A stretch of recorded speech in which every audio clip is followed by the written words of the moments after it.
Oh, you must be Jimmy Walker. Running through the game like I'm doing cross country. I don't even speak that language if you ain't talking no money. I ain't trying to make no friends stop talking about you niggas. Gone with all that cap and swear to God these niggas funny. Running through the game like I'm doing cross country. I don't even speak that language if you ain't talking no money. I ain't trying to make no friends stop talking about you niggas. Gone with all that cap and swear to God these niggas funny. Heard I'm too old for this shit, baby, I'm too cold for this shit. As a kid, I'm too slow for this shit. IP, JD front row, had a snotty nose in that bitch. Had no whip, salute to Gator, man got drove to that shit. Just dry, no lie, see these spring sips froze in that bitch. Just trying to grow up, now I'm connecting, motherfucker. And guess who the plug? Elevated like fuck the hate, I'm just showing love. Gotta run through your veins, like blood, blood, blood.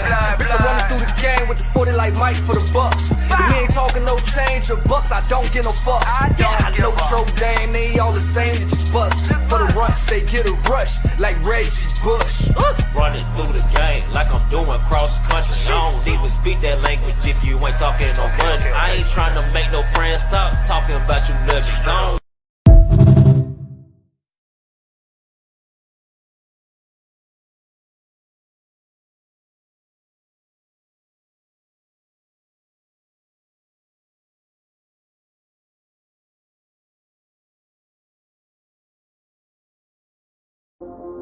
Real, ruthless, aggressive. Yeah.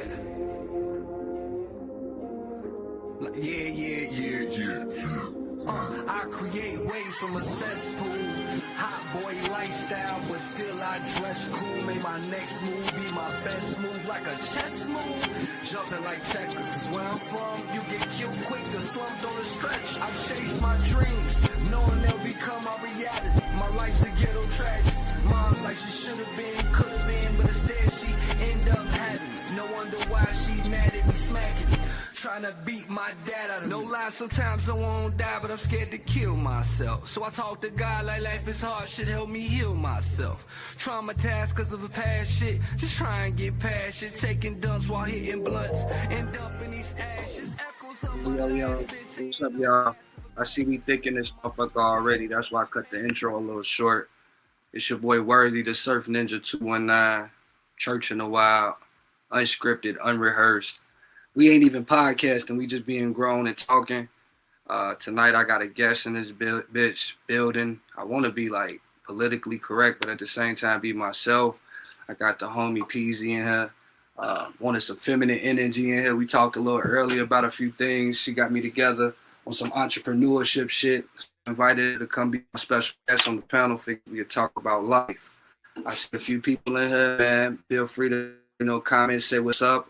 I ain't go to sleep with you. I ain't wake up to you. So feel free to say what's up. Let us know when we're in here.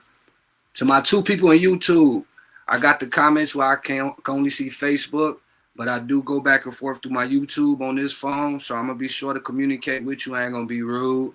We a little deeper than we usually be. They only usually be on here for messy shit. Like Peasy told me a little earlier, I shouldn't worry about mess that's going on in my life. So we're going to operate on that frequency, at least from the start. Bro, what's up? How you feeling tonight?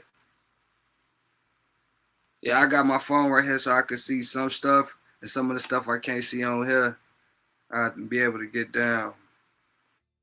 Was earlier today I talked to Peasy, because I've been going live talking about the things that me and my ex. I got a inbox where one of my friends had sent me a screenshot of Shorty like she finna go to the police or some shit like that. And he like, yo, what's up with this? And I'm like, I don't really know. I don't got nothing to do with that. But at the same time, I still project how I feel and how I'm dealing with how people present me in the public and social media. But with that said, after my little rant earlier today, I had a great talk with some feminine energy that expressed I ain't gotta always publicly do that, and when I do it, it ain't exactly what I'm saying. It's delivery sometimes. I don't know if that's just a me problem or a man problem, but that's definitely gonna be one of our topics. I'm waiting for Peasy to come on here. I told her I was gonna go ahead and start this motherfucker early. I ain't got no ABC or no NBC production deal. We just like to talk and converse. There's some people out here that ain't looking for all the the big explosive back and forth cuts and all that. Just want to talk shit, put their comments down. In a respectful manner. At times I do be having people come on here and troll me and talk their shit, try to be offensive. It don't really bother me. Y'all know I'm good with the words. I got away with the words, but I really just be doing this more so to make people feel comfortable with the things they be dealing with, their personal issues, and opening up my platform in hopes that others will share it. I don't always want to be the maestro and talk my shit, but it kind of end up like that. I guess because I don't work well with people who be on fuck shit. You know what I'm saying?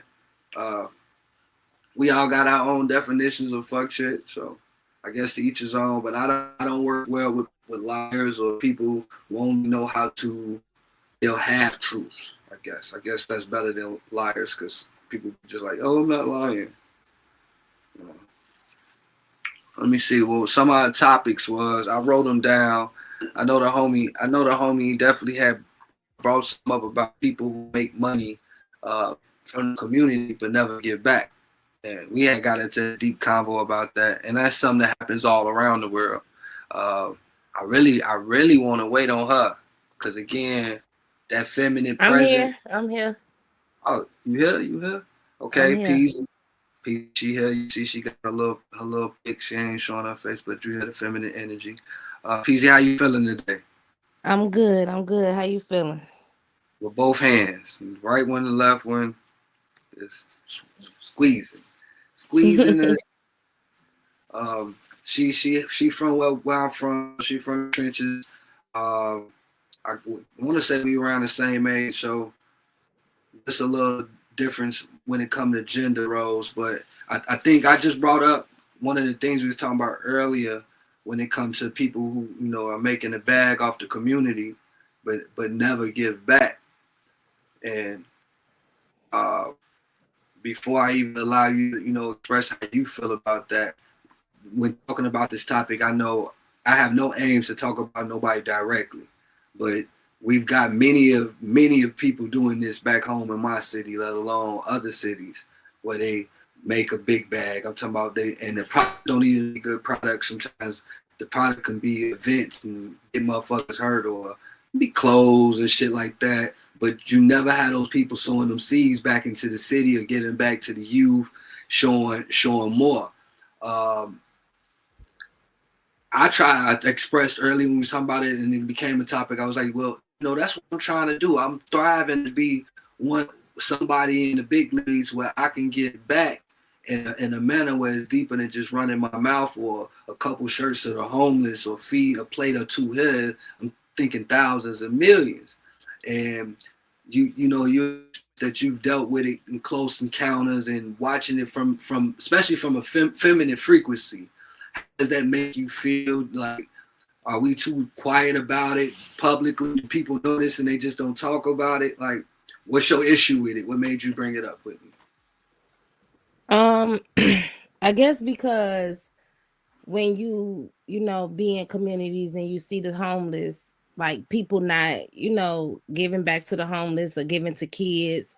I do see people have, coat drives in the wintertime or bike, give away bikes and stuff like that, during certain seasons. But I always felt like if your main source of income is coming from the community, at some point you should give back to that same community to show your appreciation. It don't have to be nothing super huge, super big, but you should pour back into your community if your community pouring into you. And don't get me wrong, there's people back home that do pour back into the community.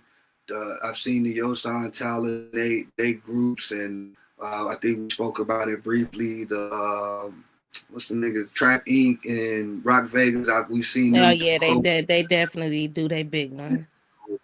It's like even feeding them. I'm going through my clothes right now. I'm not saying this for like no clout or nothing, but I'm just saying it to even spark some other people that got this. We got a house full of clothes and shit you're not using. As a creative, I paint on shit, don't use it, don't sell it. It's so many clothes that I could give away. Often we could be clothing these people. People have houses that's bandos and they own shit and motherfuckers just out sleeping on the streets. But beyond the people on like on a personal, on a local level, you got the big politicians or the big Not higher up. only politicians, churches, they the number one. People, people pay their tithes faithfully to the church and then be scared to go to the church and ask them for some help when they lose their job or they, come in the bind, which is insane to me. That's a crazy. It's a scary topic too. That's why I didn't even want to mention it. One of the verses in the Bible say that the Lord's house shouldn't be a house of merchants, which basically means they shouldn't be selling nothing. They should be helping, whether it's just spiritually or building people up. But like you said, nowadays it's hard to find a solidified church that's helping people with good intentions. Oh damn. Right. I mean, I agree. I feel like the churches is more. I hold them more accountable, than just regular, just people, making a couple dollars here and there, with their businesses, because churches make a lot of money off the community. Well, what kind of churches are you saying? Because some churches or most churches at this point are just ran by regular people. Even like running churches has become a fad. It's like every type of position in life of power have become a fad. So you ain't got no real religious people that are running churches in the whole, not in my eyes. It's like I mean, if it's a church, right, and you have a congregation, and your congregation, 50% of them, 60% of them is paying tithes faithfully. Every time they get any type of income, they make sure they paying their tithes.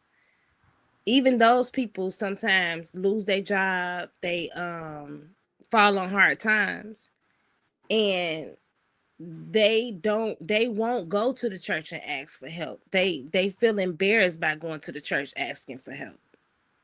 You feel like that's what paying tithes is for? I ain't say that now. I'm not trying to start shit. I don't want you to think because I know, I don't want you to think my angle is. I'm just asking like about you in general. I'm not saying that that's what the tithes are for, but I know people firsthand who have paid tithes with their last dollar, right? And then when they fall on hard times, they will ask somebody else who is on hard times to help them before they go to their church home and ask, like, I'm not talking about a person who's just always needy and always need help.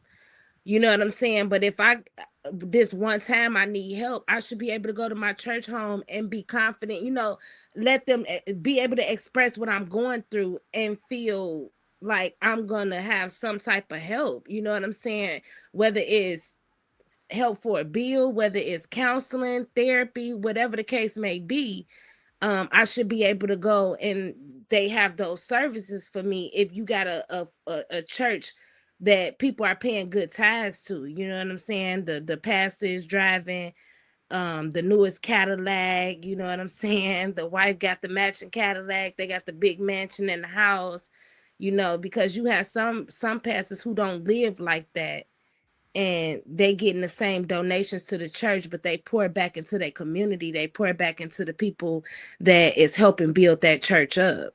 You know what I'm saying? They don't turn their back on their congregation.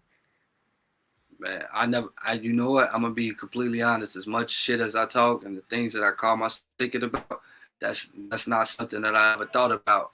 Or like, bruh, that's deep. Like the church. Do you feel like we not put enough pressure on the church as a whole? Not just you. I'm not trying to make you. I can't speak for myself because I don't pay tithes. You know what I'm saying? But I feel like people who do pay into tithes, yeah, they do have they should be able to have some type of questioning about, you know what I'm saying, what is the church doing with this money?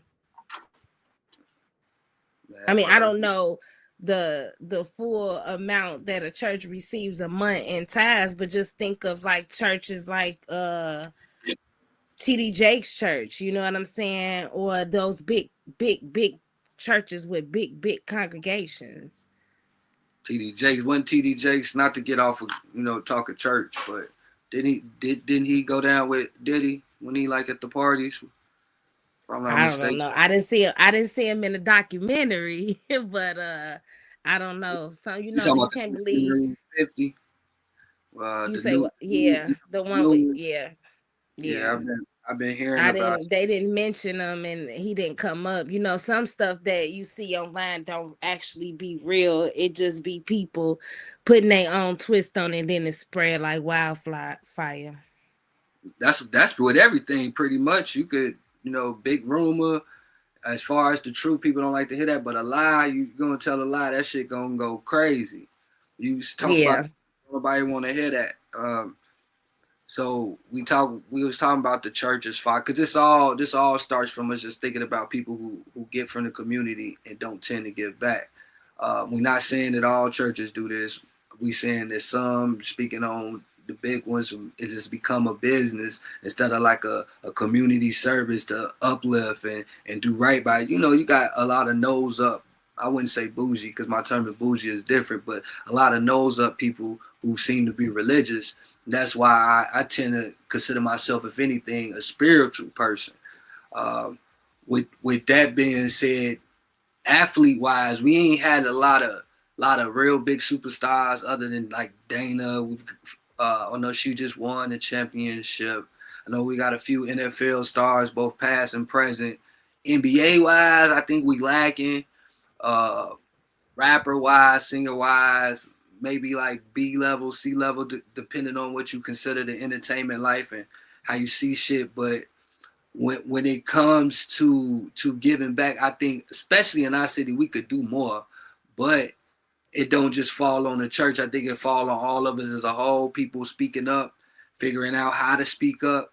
Like like you But said, I think on the outside looking in, because I don't live there anymore, but from what I see on different people Facebook pages and social media pages, the new and upcoming, like people who you just named, people who may play for the NFL or Dana, I think they all give back more than people from our generation, from the past, agreed, from the agreed. past. The newer generation, people that's making it out, and they got good careers going for themselves, they come back and they give back in their own way to the youth, which to me that's most important than anything, is giving back to the youth, because that's our future. These are the people who's gonna one day take care of us, you know what I'm saying? So I think they definitely give back more than people from my generation or our parents' generation did.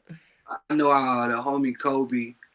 He holds a camp, or at least I know he held a camp the last couple summers. He got picked up on a con. I don't know how that worked out, but he got picked up on a contract, like you said. Dana Evans tends to.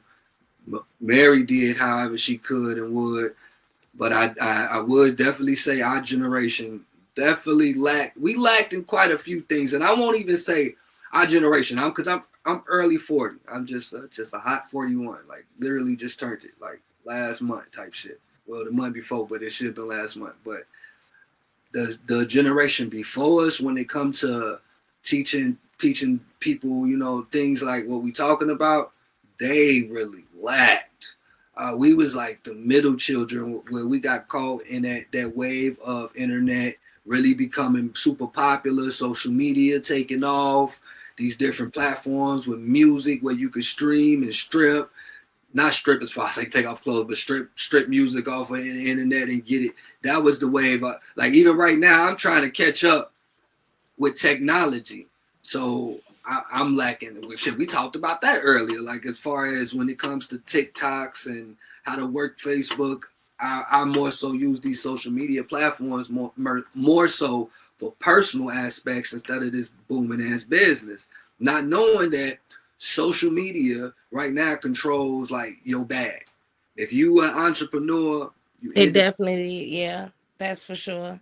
you Like know like when, and I'm even guilty of it, but when you doing your whole entrepreneurship full time, unless I really believe, unless your personal life represents your brand, you should not mix the two when it comes to social media, because that could hinder your business.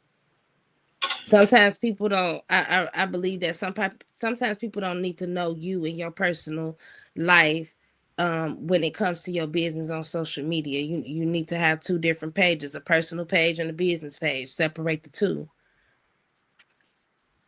I agree with you. And when you said that, my spirit said, well, you need to tell her that you feel like the majority of what you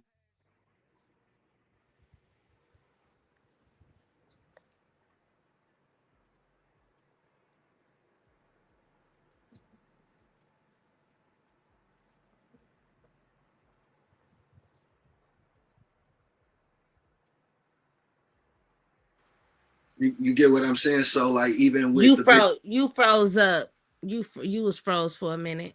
let me start over. I was saying something like not necessarily verbatim, but I was saying my brand is I feel like I am my brand, and I figured like a way to express myself without saying much. But even when I say a lot, it's expressing myself. So I didn't want to necessarily separate it. But then you was like, well, shit, I figure that if you can't separate it, you got to figure out the best way to project your feelings without.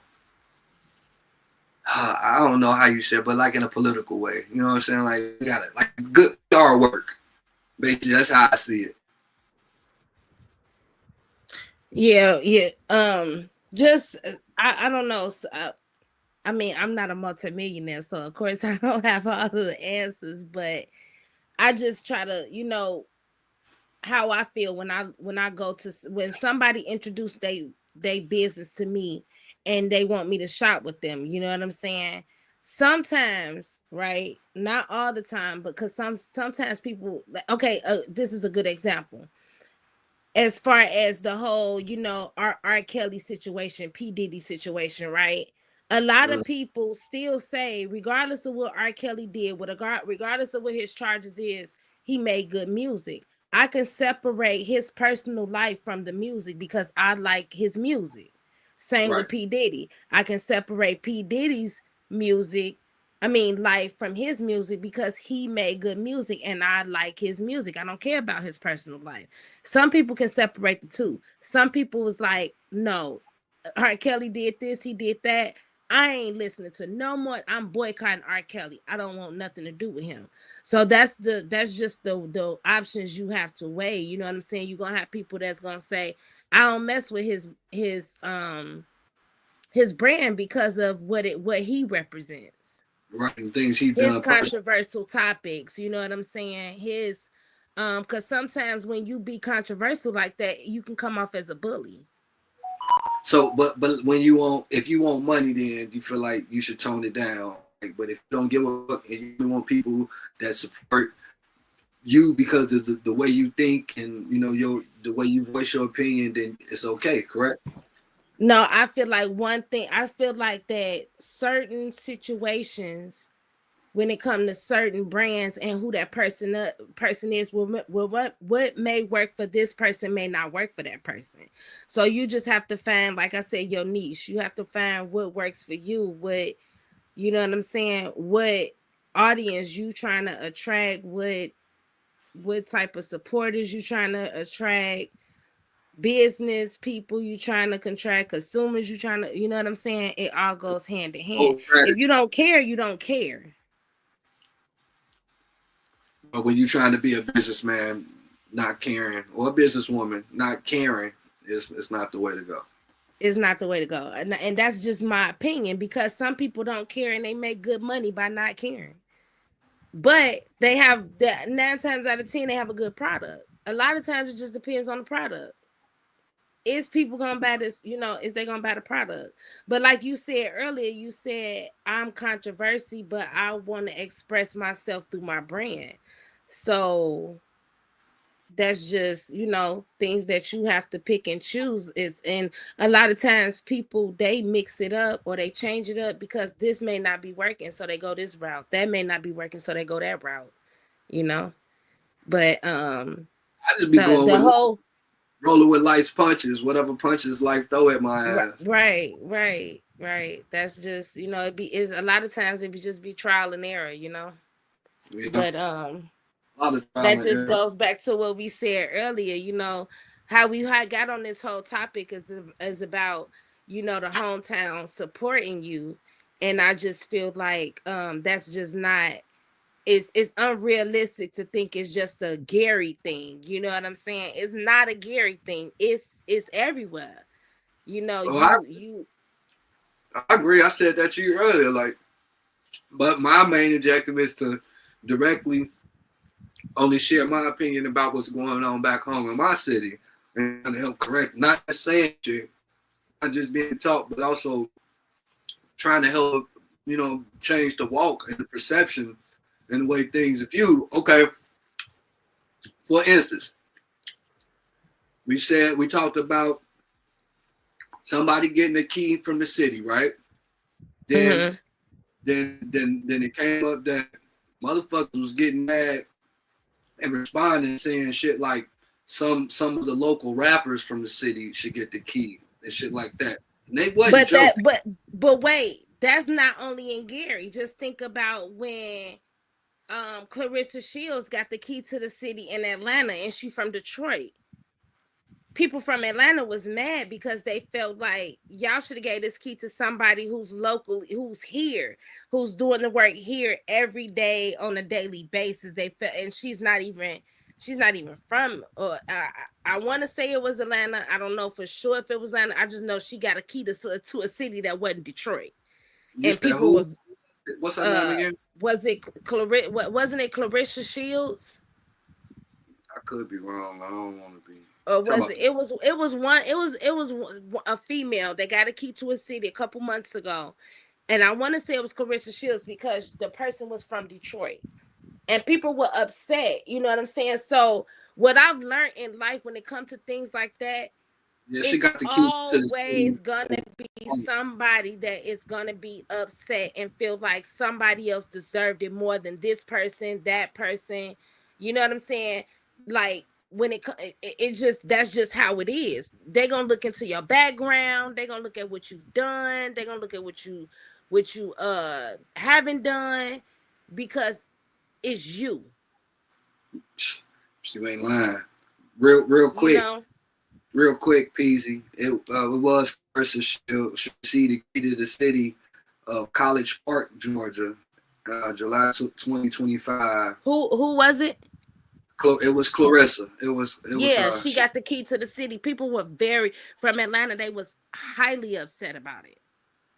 And so she's, I don't know, like if you know, has she done work in the community? Is that why they gave her the key, or is it just politics?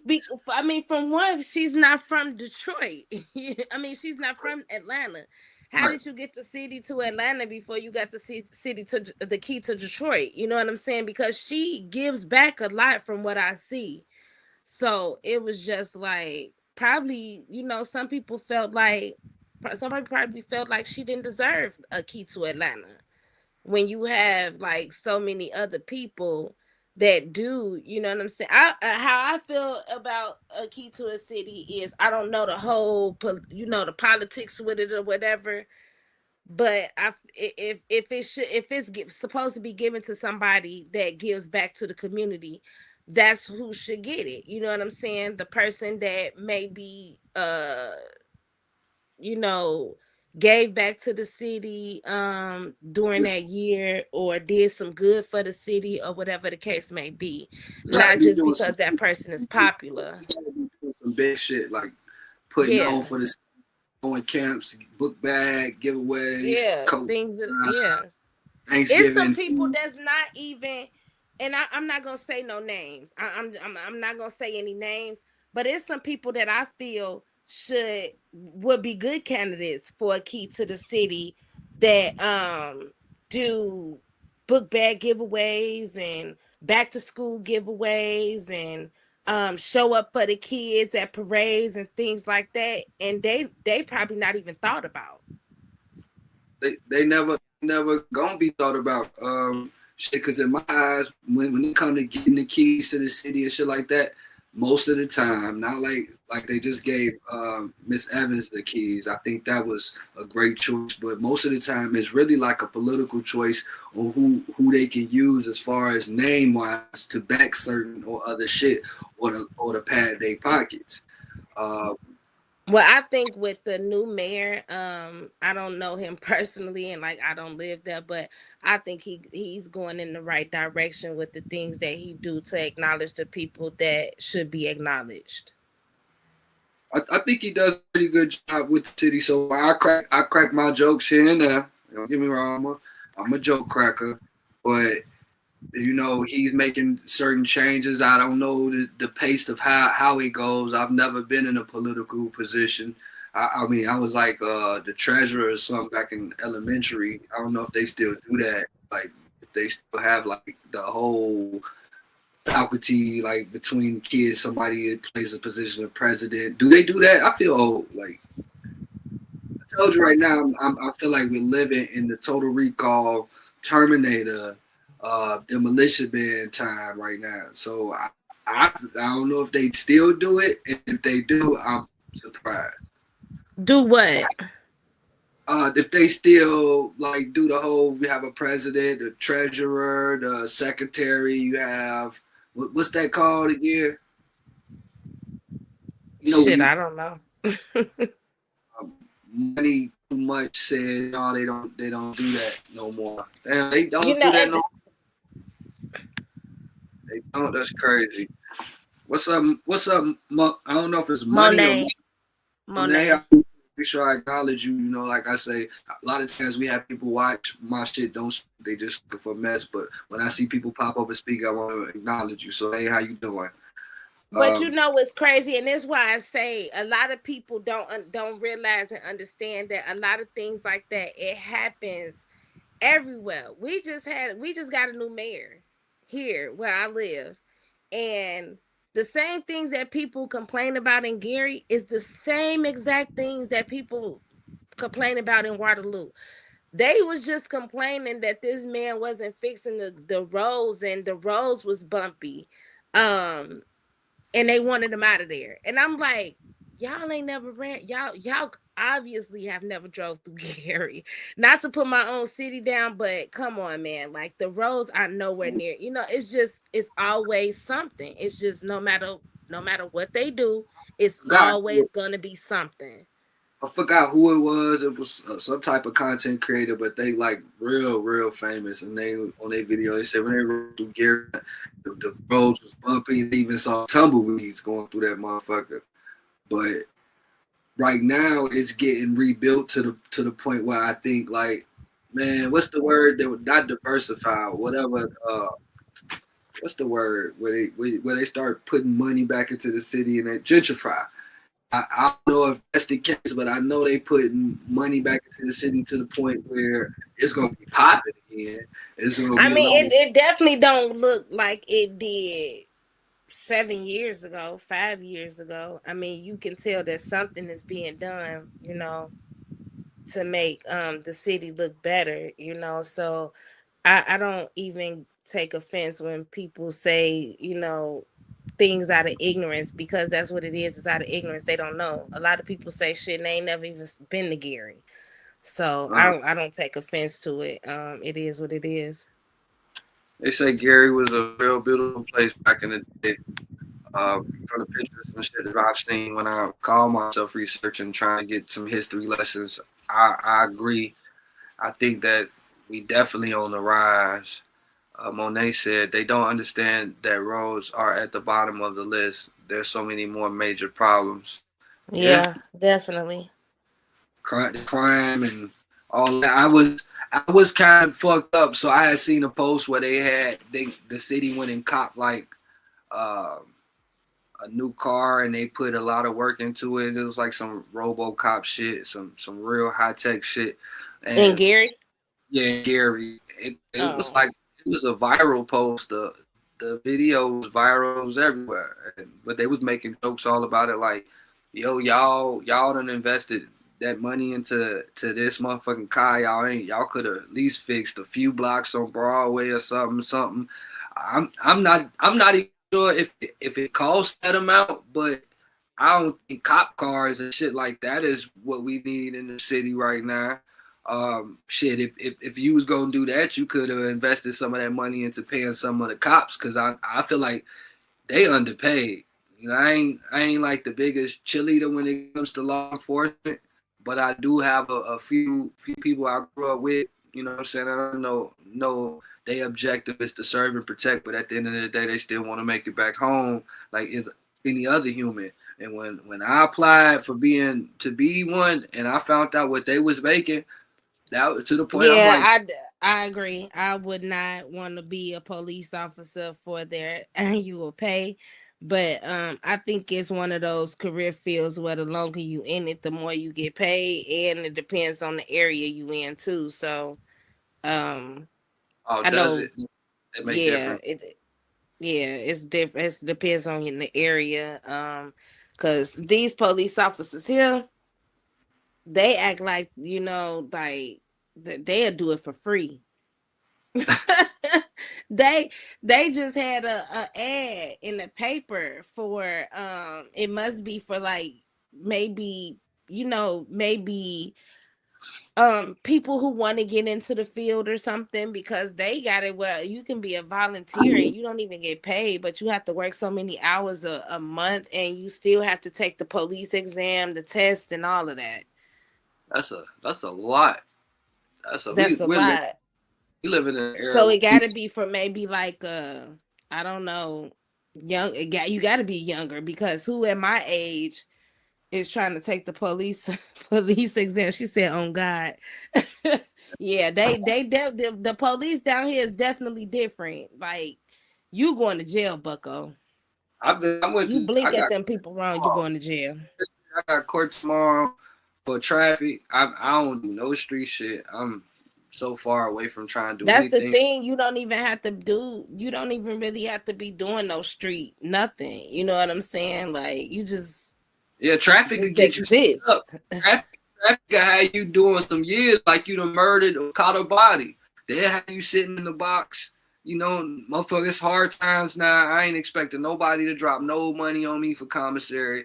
I just set in for a fucking driving while suspended, and then they be suspending your shit. Like, you expect somebody to pay you? You want me to? Now that's one thing I can say, that Iowa don't really, they not really, quick to send you to jail is for driving while barred or driving while suspended, or traffic. They not big on that here, as long as you know what I'm saying, you going from point A to point B, you just ain't out on no BS. They not really. But if you driving without a license and you get caught with a joint, you're going to jail. They don't really be on that out here. At times they can be a little petty. Oh yeah, they have a no tolerance policy for that. They tell people that's not from here, come on vacation, and you leaving on probation. Oh, that's one of the little motto slogans or whatever. Oh yeah. Ask Monet. She knows. She up here with me. Monet, she what's the name of it again? Let me put this in my notebook to never visit.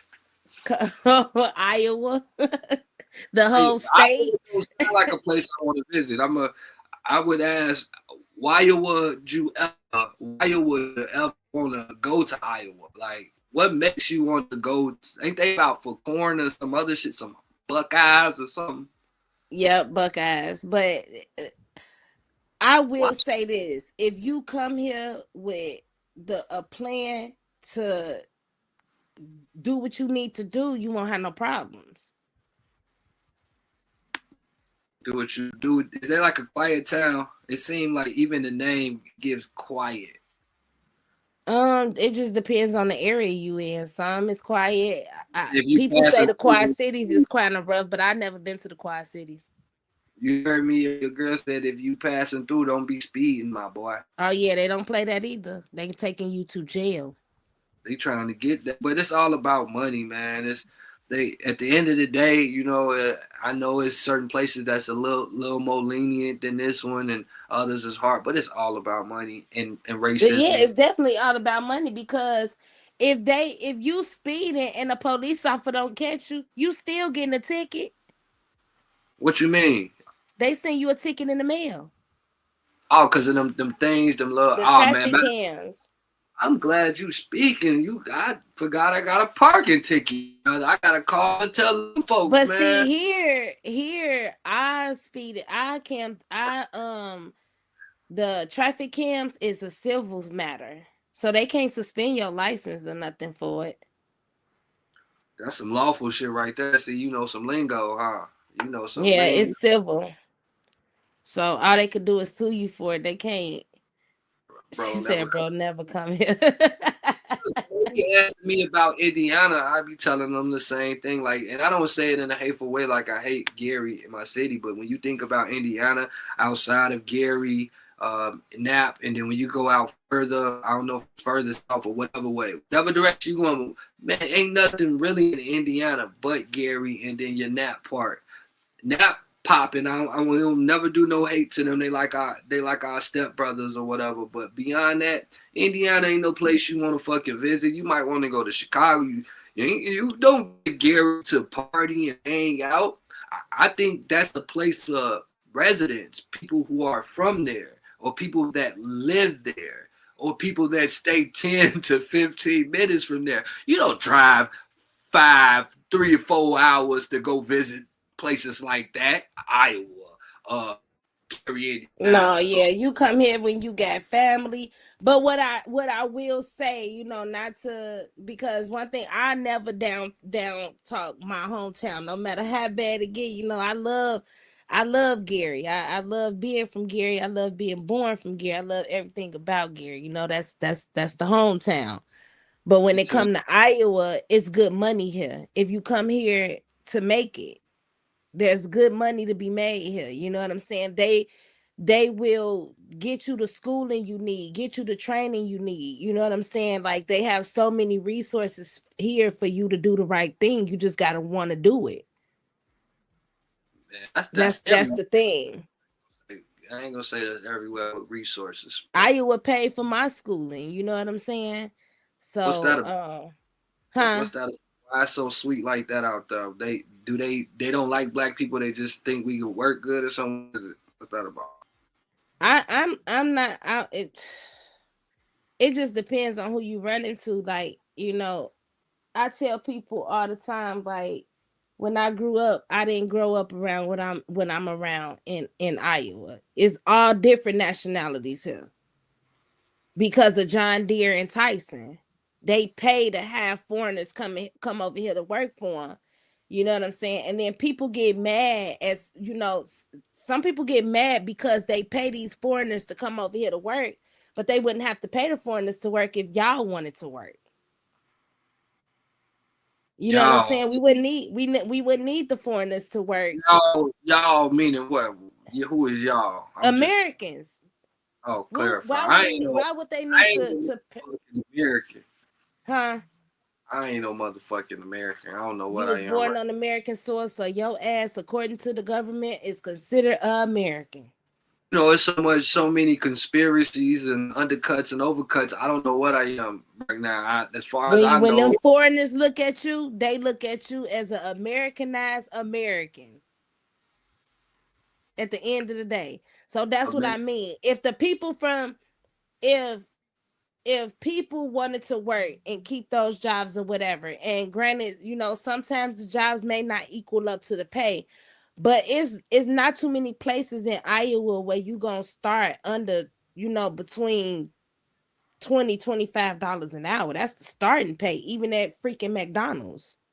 they're not out here. Out here, I seen the sign for Wendy's, but I promise you, they said $14.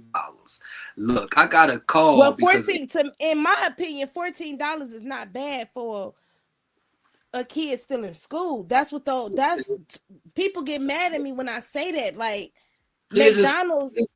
school ain't working no more. They finessing, they scamming, they know how to do this social media shit better than me and you. Give me a Right, little but drink. if you go through the proper channels to get your schooling paid for, how is school a scam? Especially if it's gonna make you, if it's gonna get you to the point where you annually making set six between 60, 70, $80,000 a year. That's not a scam. You know what I'm saying? It becomes a scam when a, a lot of the schooling, and don't get me wrong, it's people that owe a shit ton of student loans, but a lot of it be that they the grants are pay for their schooling, but they want they want the loan so they can do whatever they want to do with the loan money. You know what I'm saying? And that's what gets you up to those high student loans. You know what I'm saying? But everybody not like that. Granted, they not, but um I'm a big believer that everybody, college ain't meant for everybody. That's why they got trade schools. And a lot of these companies, these Well, I big feel like corporations, huh? college ain't meant for nobody. It's really just to get in our pockets, put you in debt, have you You work for shit yourself. me, college is. So you can't be you so you telling me you don't need to go to college to be a doctor? You want Shit. somebody who don't have the credentials to Yep. operate on you? I know quite a few, and this not me challenging you. This is me. No, I'm saying you want to go into emergency room and have somebody operate on you that don't I have the would, credentials. would only go in the emergency room for like broken bones when they gotta do surgery. It's a limb, like for What if you internal. need a new heart? What Um, if you need a liver? What if you need a kidney? so it's certain things again that I would only go to the hospital for, and then that being said, I would do like medicinal things before I even make it to the hospital where they telling me I got a heart issue or heart failure. Um, I'm doing shit like that. I don't believe that them people know more than everybody else in the world. I just They believe don't that. know, but I'm not saying that they don't, right? Right? But I am saying that some fields you have to have that schooling. You have to get that knowledge, because other than that, anybody can do the job. And it's some jobs that anybody that you just cannot do if you're not trained to do the job. That's like being a Yeah. mechanic. A lot of people feel like anybody can do it, right? And they Mhm. probably can if they read a book. But do you know how many mechanics be mad because they allowing mechanics to come into the industry and they don't have the proper training, the proper schooling, the proper knowledge? You know what those people run the risk of doing to the people who have the proper training, the proper knowledge? Injuring us. Injuring us. You You it must you in the car industry or something? Nah, I'm an industrial mechanic. Okay. So you saying So as far as you talking if about the I'm you? working on, if I'm in a company, right, Mhm. and this guy, because that happens sometimes, this guy lied on his application. HR didn't go through the proper channels to make sure this guy had the credentials to work on 480 equipment or heavy machinery, and we working on the machinery and he don't know what the hell he doing. He running the risk of killing me or injuring me because he don't know what he doing. So in certain fields, you need that training, whether it's through a program through the company, because it's so many companies now that will train you to be certified in different areas, right? You know what I'm saying? So if you it's just that's just how it is. It's certain fields you have to have that knowledge. You have to have that training. And with that Oh, training, that don't mean you don't still self-teach to gain more knowledge that the school may not give you or you may not get. You know what I'm saying? Like, it's a lot of people upset about the whole thing, Trump saying um nurses is not what a college something, I forget exactly the term they using, but a lot of people is mad about that. It's not a degree program, basically, oh, of so it's something. like it's not It's a essential. certificate program, right? But they don't realize that he's helping them in a way, and I don't agree with everything that he say at all, or some of the things that he do. But with the whole nursing program, like they making y'all pay these high schooling costs and all of this because they labeling it, because how they labeling it, you know what I'm saying? And that's just not right. You know what I'm saying? Read It's it not off. taking away from y'all knowledge that y'all learn and y'all pay.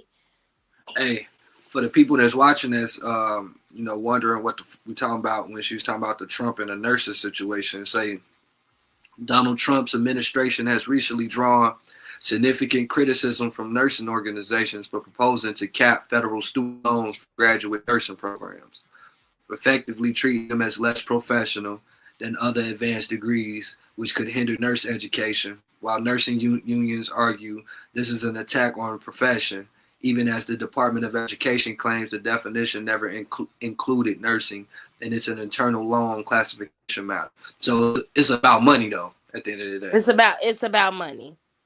Oh, wow. They're able to charge these high, you know what I'm saying, costs for these nursing programs because they're classified as degree programs. Life, that's what life is all about at the end of the day, money. I mean, not for everybody personally. Some of us genuinely love life, love people, but as a whole, and this is all. I don't know why if it's just a spiritual warfare, if it's a physical thing, but it for niggas like me, it's scary. Again, that's only reason I say shit like, oh, schooling. That's another way to get us and to oppress us. I'm be honest. But then when you say shit like how you broke down, well, this is why people need schooling, because my degree of what I do as a mechanic, I'm not no lower level mechanic. I'm not just working on your Ford Tauruses and Chevys. I'm doing industrial shit. I can't have somebody going before me that can put me in this position. But again, when I'm in this matrix and I want to be kind, I want to be genuine, it's hard to be that when every obstacle and angle seems to be about a bag. Whether it's your bag, my bag, they bag, a bag, it's always about that. And it's hard to be genuine. It makes people, like, spin the block, go back to your situation. It makes people have to lie on the application. It makes you have to take chances. What situations occur, and it ain't always what motherfucker slipped their way through the back door and they done got a job and they done fucked up and put a person like you in a situation where it can endanger you or hurt you physically. What they done made it through the turmoil. Like my dad, he before he passed, my uncle talk about it a lot. He got into the truck driving industry by seeing somebody who said they want drivers wanted. He looked like a Caucasian male at that time. He went in, he lied, he said he knew how to drive the truck. Dude gave him the job without questioning him or nothing. Lied, said he had an ID. He said the dude taught him 10 to 15 minutes how to drive. He knew how to drive from that day so on. My dad ended up passing as a truck driver. He did that for like 60 years.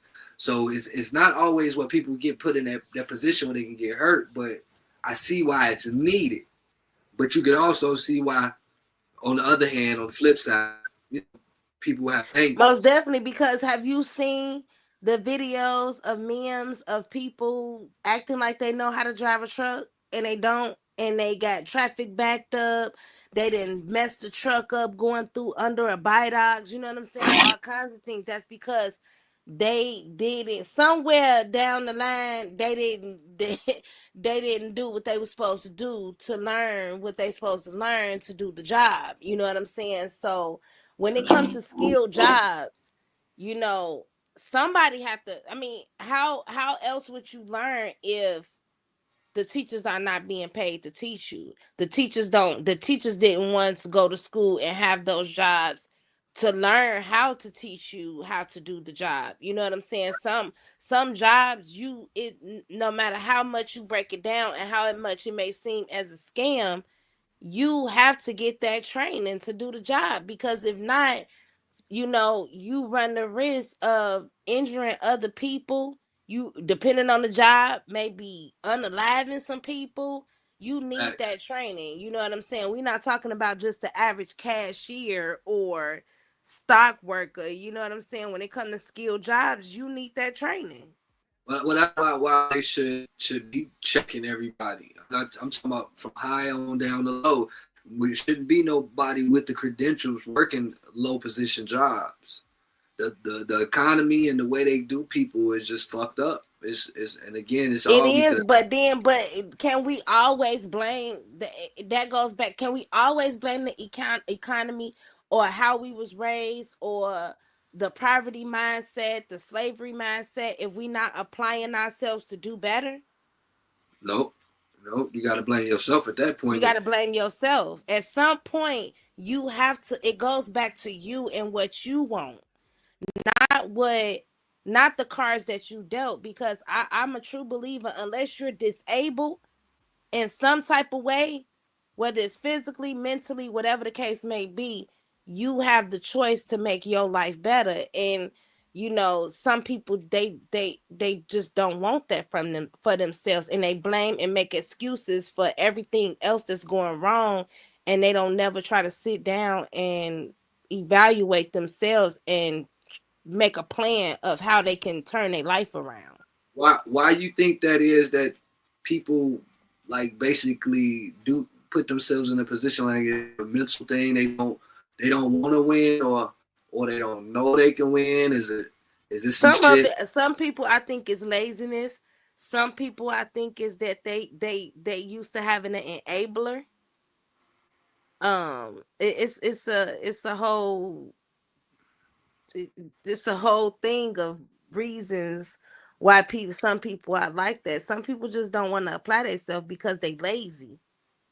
I say it's a million different variables. It's a million different variables that could come into play, but as some, that's just like I was telling you earlier, a person can only come to you with a complaint for so long before you say, okay, now what's the solution?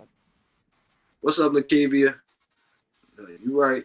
Even yourself, this is I had to come to terms at times in life of like, you know what, the position you're in right now in life has nothing to do with your parents, nobody else but yourself. It's time to check yourself. A lot of people find it hard to check themselves, let alone let somebody else check them. I think that comes with maturity, also some mental stability. It's a lot of people who don't have it together mentally for whatever reason. I just count myself favored and blessed because I can, even when I'm doing bad, I can see that I'm doing bad, and I know that I need to make an adjustment. That's one of the reasons I definitely took that move from Indiana to the South. It had nothing to do with, well, it definitely had to do with my safety. I felt like I had hit a ceiling and it wasn't much more I could do, but also just trying to make more intelligent moves and bettering myself, knowing that the biggest wins is about the right sacrifices. Sacrificing to sell poison to the community, and that's not to show the dealers because we all do gotta make bags. But for me, my moral compass wouldn't allow me to keep doing it. And for the first time, I was making easy, good money. It wasn't like no cheap money.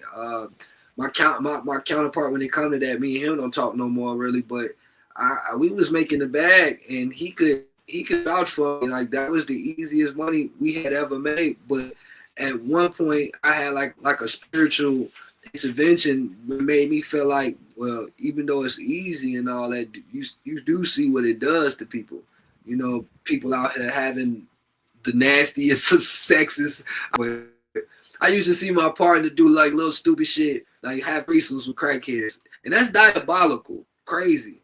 But it says a lot about one, what drugs can make you do and what people do for their drugs, but also two, about the mental health, the mental ability, and black man in general, the hypersexuality, which comes from a lot of there's a lot of different variations that come with that. But seeing and being around shit like that made me want to just, all right, you got to figure it out. You want better for yourself.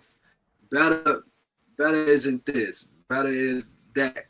I'm just now convincing myself, like, wholeheartedly, I want to continue this journey as this entity, not as this fame for a fame reason, but shit, I know that I am my brand when it comes to whether it's black shop, bitches are weird, it'll always come back to me. It won't be just clothes. It'll be, well, who created this? Me, motherfucker. Nice to meet you. These are my intentions. So this is why I use this platform. Peasy, I appreciate you coming on here with me tonight. How much more time you know? I usually do about anywhere from an hour and a half to 2. We just now hit the hour mark, 60 minutes. I just want, before we go into our next topic, I want to know, like, how much more time you got? I got a little bit more time. You know, I'm an old lady. I be in the bed by 8. Nah. Don't feel bad. I've been going to sleep pretty early. You see, 2 shots. I damn near dropped this couple seconds ago. I'm an old head now. I get to my rest. And it's needed. Rest is real important. Oh, it's definitely important. Definitely. Okay. So this is my next topic. I made a post. I asked when should a dad give up? It was a video of me and my son, he whining, and it was newborn, and I said, when should a dad give up on being a father? Like never. And yeah, I was gonna say your response was never. It was another gentleman that said never. And it made me think. I didn't elaborate on purpose because I knew you was gonna bring up the topic.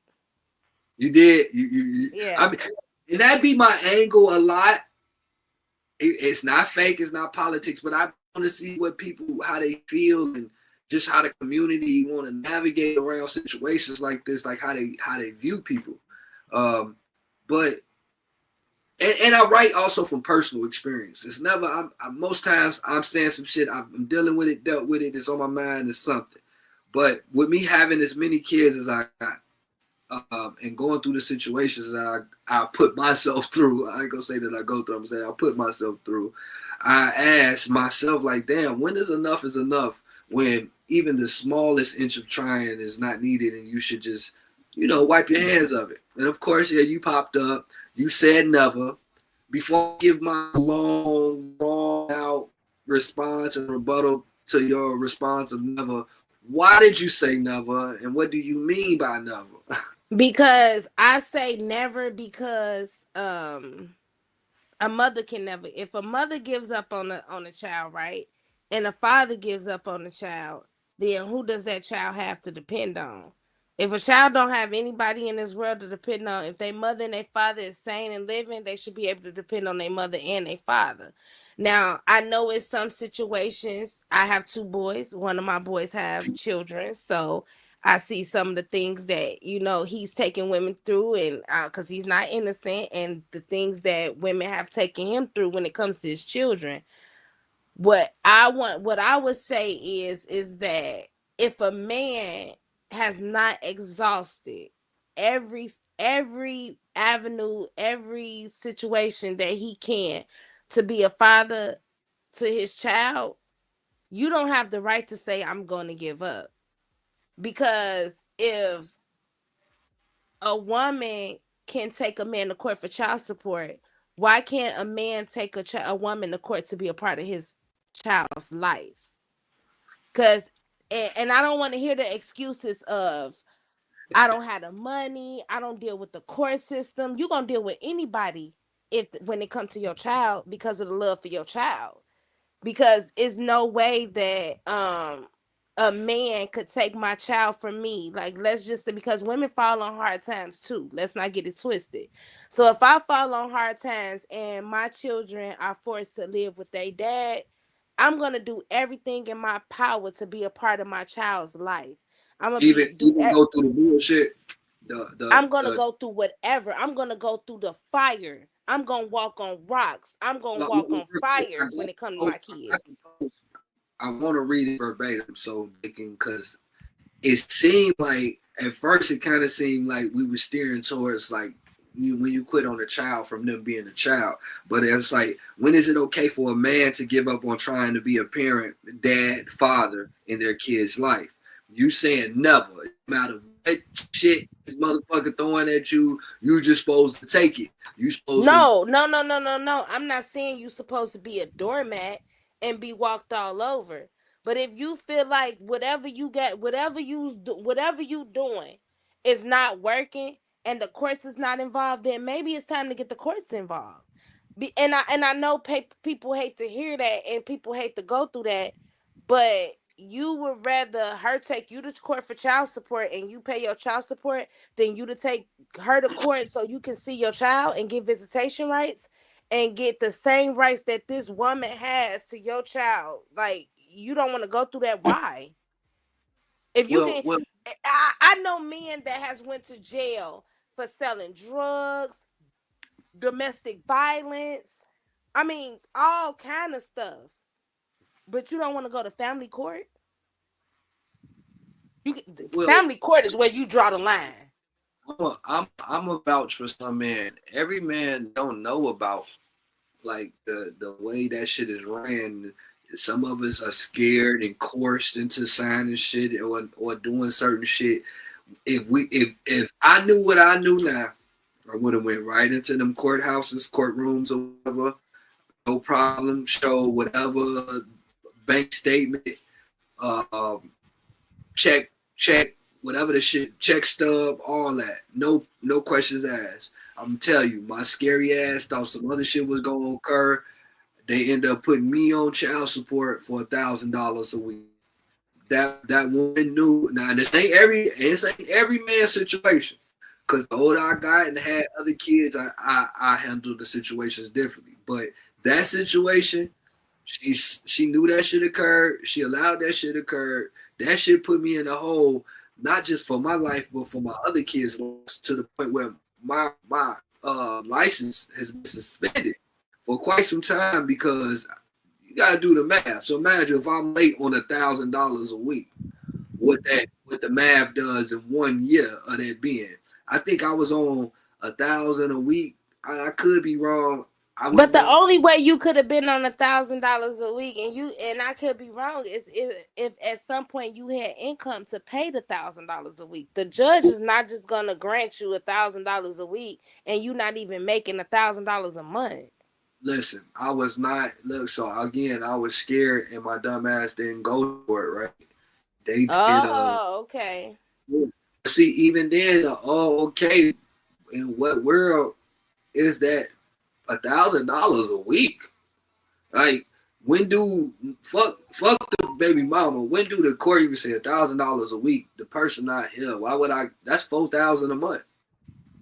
Because a lot of situations the judge be like, they don't care. So I can get a reaction out of them. I can get something if I put it at $1,000 a week. Now, I'm not saying that's right. Of course, no, it's not right.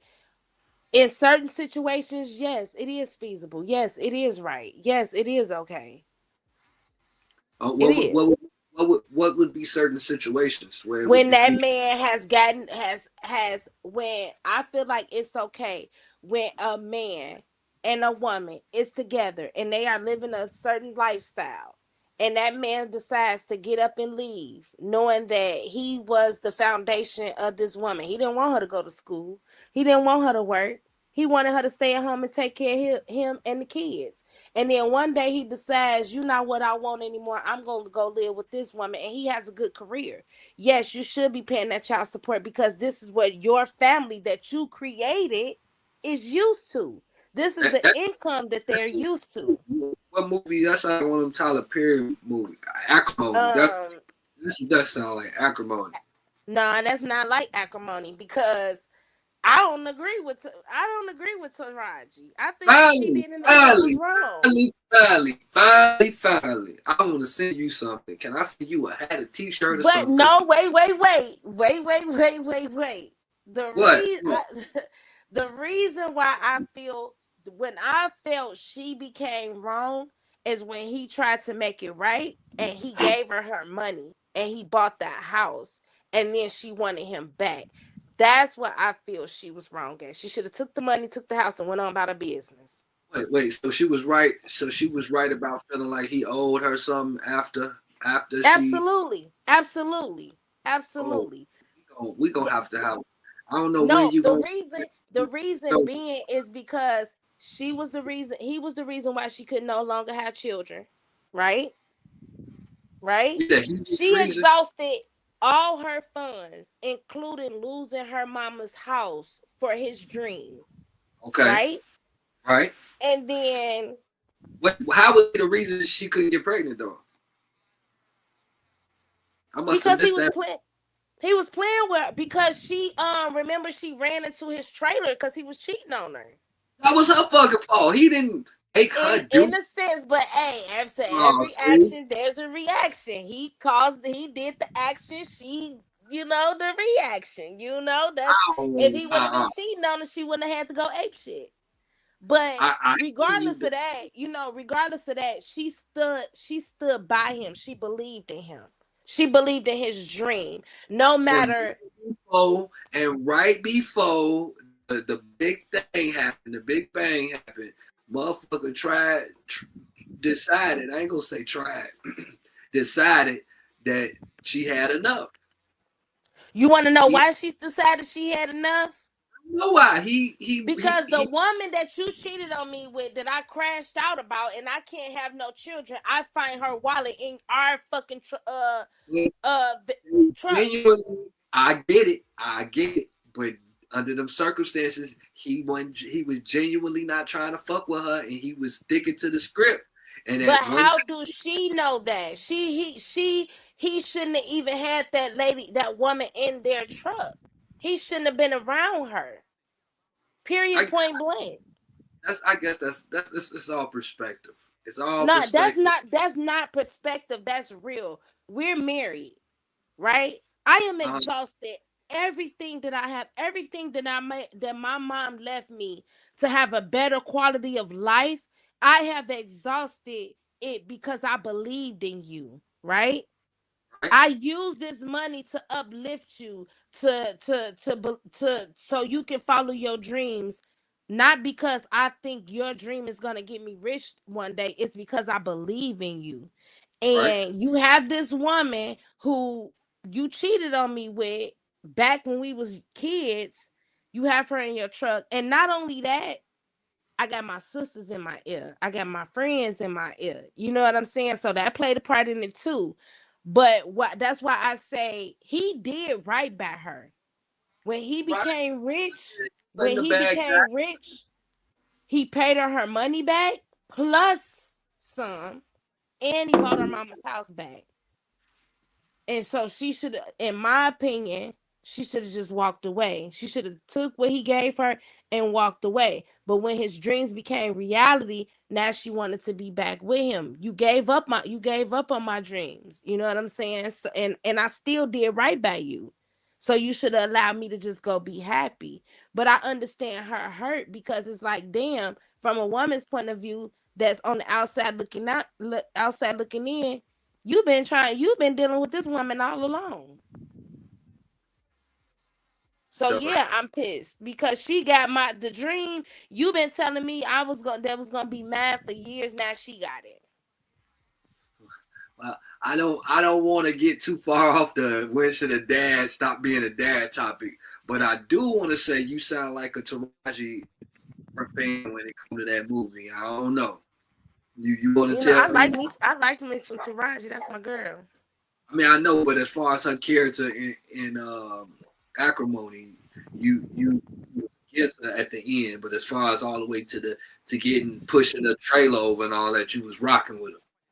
Oh yeah, most definitely. He was playing in her face.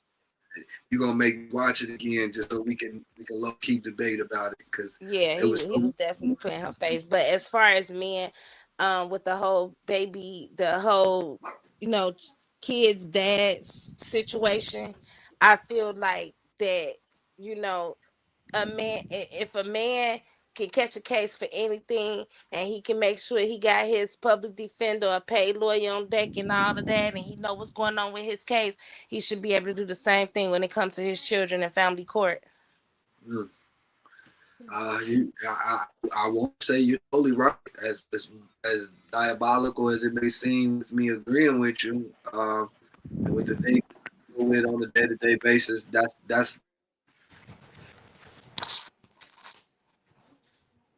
what it's like. I mean, for And, you to and get and you know what a lot of it be too? A lot of it be too that everybody want, they want it easy. You know what I'm saying? So, Yeah, um, yeah. And they nothing easy. Nothing. nothing comes easy, and a lot of it too. Men don't want to admit it. Be the selection of the women that they dealing with. They knew she was fucking crazy before they dated her. You on fire. You on. But it's the same. It's the same for women too, though. Yeah. It's the same Yeah. for Because it's women. all built on the lust system. It's you may think it's love. We think that the time that we deal with somebody is more than enough time to know who we dealing with and then fall head over heels with them. We don't know much about dating.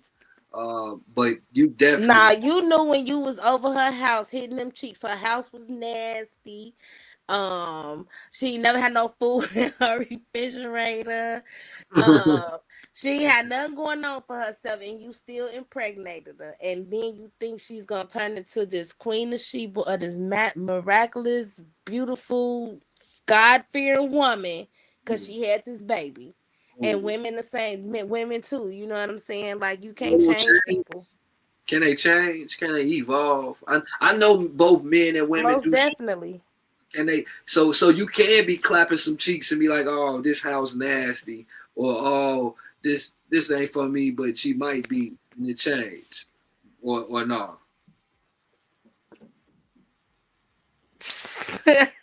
I don't know, man. Like Whole world. That's I'm, what people do change. They definitely do change. But like a full, it's not.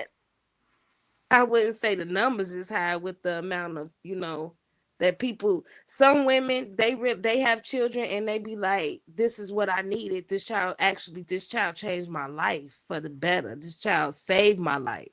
I've And then that's what my ex said.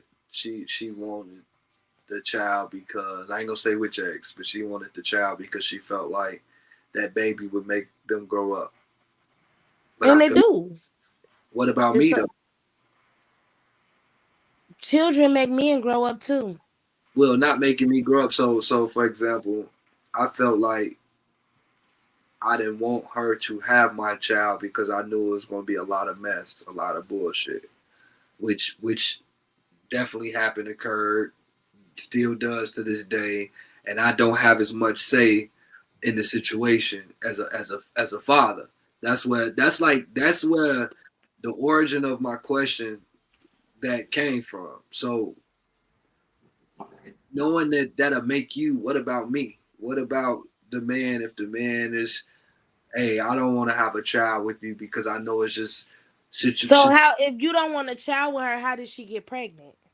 Well, we in my situation, we weren't involved.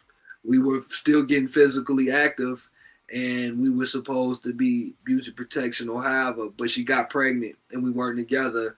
And I just know the end result of our conversations was, well, we don't even get along. You don't respect me. I doubt that you would even allow me to be a father or be a dad in my child's life. I don't want to go through the runarounds, this and that. That's really why. It's not even the, oh, I just know it's gonna be some fuck shit. It's some, I know what comes with the fuck shit is also, I would have to damn near put you through the wall to see my kid. And when I say put you through the wall, I'm talking about like deal with the laws, go to court, spend his money. So when you say, well, shit, you'll go get a public defender, not saying I will, but shit, I won't. I don't want to do all that to for my freedom. What I'm finding out is you don't even have to do all these things in order to keep your freedom when dealing with the law and shit like that. But it's like it's a heartache constantly trying to be a dad, trying to allowing somebody to allow you to be a parent. Like you got all this say, you get to see all these special occasions. You want me to send money. But if I did, when I do, as I do, I still don't get to see my kid. I don't get to talk to him in special occasions. I'm not a part of this shit. Oh, I gotta go talk to the white people and involve them. And on the flip side, if I do, and when I do involve these white people, they may or may not help me. They may side with you. I can have all my shit organized in order, and I say that because now One thing about family court that a lot of men don't understand. Family court understands that there are women out there that makes it very extremely hard for men to be fathers. So if a man come to family court with his shit together and he shows up with his intentions of being a father, the court's gonna hear you out. But a lot of men don't do that. I And guess it, then it also goes back to what you just said when you just said I knew I didn't want to have no kid with her. So I hate to say it, a lot of what you going through is your fault. Because you knew before she got pregnant, this is not a woman that I want to have a child with. But lust made you keep having unprotected sex with her. mm. Yeah, that's that hypersexual shit I was talking about Yeah, earlier. so at the end of the day, it goes back to us taking some responsibility for the situations that we put ourselves in. I agree. You know what I'm saying? Because if you knew you and she knew, she should have been on birth control and you should have been wearing protection. But it's And then you would. not an easy task. I don't like protection. I'm birth control. I'm cool with that. And so if you don't know, like I tell my friends, if you know that you don't like wearing protection, then you need to start picking better women that if I do accidentally get her pregnant, I'm okay with that. Right. That comes with maturity and growth, knowing what you want. Yeah. Like I said, my definition of bougie is like, I like what I like. So knowing what you want is also like shit, being able to date people and figuring out this person, I don't like this, I don't like that, this ain't gonna work. And I know this person gonna evolve and this should have changed and I can make it through. It just is what it is. Some of these people you find physically attractive and it might be your best looker that you've ever had. Or a motherfucker might treat you the best when it comes to certain shit, but the rest of the other shit is not working out. And you know that. Oftentimes, motherfuckers just ignore that. I don't know if we ignore it because that lonely effect. But for me, I think it was ignorance of not knowing how to pick them, not knowing what I like. That also comes with a lack of confidence at a early age of growing up and shit like that. Again, as a kid, I don't say having sex intentionally, but I've had some situations occur. Like my first sexual situation was with like a 15-year-old girl. My mom was housing her mom and her like so-called friend, call her auntie. The 15-year-old would freak on me at nights. I was like 11, 12. Although I may or may not knew what sex was, shit like that was occurring. And when we finally got caught, I remember a shorty was like, "Oh, he said he would kill me if I didn't woo," and I got my ass beat. But I say those things to say like my hypersexuality, where it comes from, and I think that has a lot to do with some of the choices I made in the past with women I fucked with.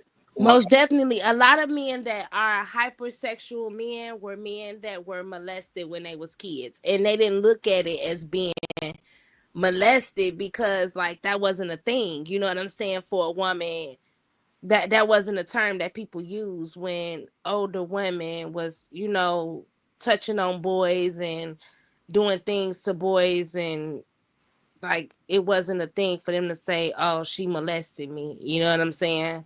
I Like it is for a woman to say she was molested by an older man. fact, It was cool. frowned upon more when a man does it to or a male does it to a female. Than a female doing it to a male. Even now, I I think back about the shit with Boosie when he was bragging about getting his son head, not giving, but getting his son head from other women or whatever. And at that point, that child was still a child. He wasn't Yeah. a grown man. But it was considered cool, and it's like a expression of I make sure my son don't be with the, you know what I'm saying, the Oh, other community. You yeah, know what I'm saying? Not knowing that they over sexualizing a child and they turning a child to be into a hypersexual male. And shit like that, that's trauma for men often, and I'm not saying I don't say women don't go through shit. Whether they go through more or less, that's not for me to say. That's only can be shown by statistics and numbers. But I don't think we bring to light a lot of shit that men deal with when it comes to how they respond being because of traumatic experiences that they've had in the past. And That's don't because even men don't talk about it like well, women do. well, like women do. And then when men talk about it, it's considered to be sassy or Right. Just look at the P. Diddy situation. I don't know if you've seen the documentary, but the men that was on there and they were speaking their truth about things that P. Diddy did to them. It was like, well, how did you let him do that? And why would you stick around so long? Like that to me, it's a mental illness. I really believe it's a it's a mental illness. Anytime I don't really like touching on that because I don't fully know, but anytime you let as an adult, you will continuously let somebody do something to you that you don't agree with. You got to be somewhat that person has gotten into your mental, or it's a mental issue stemming from trauma or something. You know what I'm saying? Or it could just be syndrome. It's like a syndrome or something. Stock syndrome or something. It's just like somebody beating on you, and you when they ask about it, you take up for them. Is that what you're talking about? no. I'm saying like that person got a hold on you so bad they like the whole Cassie situation, she gets talked about because she liked it and she didn't leave and she's not a victim. You know what I'm saying? But people don't realize that Diddy had been in Diddy life since she was fucking what, 19? Right. You know what I'm saying? So a person and this man had her whole career in his hands. And just imagine somebody wanting something so bad and a person holding that in their hands and holding them over it, and they always thinking that one day it's gonna happen, or if I get this person a little bit more, this is gonna happen. If I do this gonna happen. You know what I'm saying? That's that person having a mental hold on them, which is a mental illness. Yeah, but still, that ain't got shit to do with the way other people make fun of men expressing the traumatic experiences. No, but I think that if men came out more and say, "This happened to me," you don't hear men. It's already hard enough for certain women to come to the forefront, right? Right. You know, and I so men, they think like they're gonna be talked about, they're gonna be looked at as sassy, they're gonna be looked at as, like imagine a man saying, "Man, this lady, she was all rubbing on me and I was uncomfortable." He's gonna be laughed at. Yeah. Like, what do you mean you uncomfortable? Are you don't like women? So but versus a woman saying, "Oh, this man touched on me, this man been doing this, he's been Yeah. harassing me," it's gonna be like, "Oh girl, go to the police." Yeah. You know what I'm saying? He's violating you. Well, But that's when it comes to a society. man, it's not a violation. Society has created the taboo that is not offensive to men, or a man shouldn't be offended. And again, like you said, women go report it, which I'm not saying that women shouldn't report.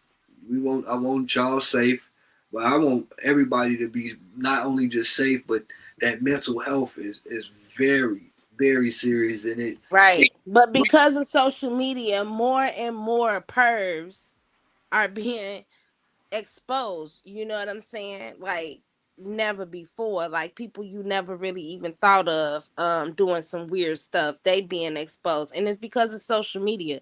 Back when we was growing up, we didn't have social media. We had to tell our parents or tell our best friend, you know what I'm saying? And we talked about it with them, and then a lot of parents, they end up going to the police. You know what right. I'm saying? Um A lot, I'm lot the parent. If my son ever came to me and of said somebody touched them, it was gonna be hell. I was gonna take that serious. we living in like I would say spooky hours, but again, everything is Terminator, Total Recall. Um, they got the age consent is now 14 and up in the United States. Oh, Um, they actually passed that as yes, I wish it they definitely been passed. they say God could put put give you what you can handle, and God didn't give me girls because I wish a man would touch my baby girl at 14 and tell me that's the legal consent. Absolutely not. I don't care what the government legal consent is. At 14 years old, a child mind hasn't even fully developed to understand if that's what they really want. And you telling me at 14 a 21-year-old can have sex with a 14-year-old?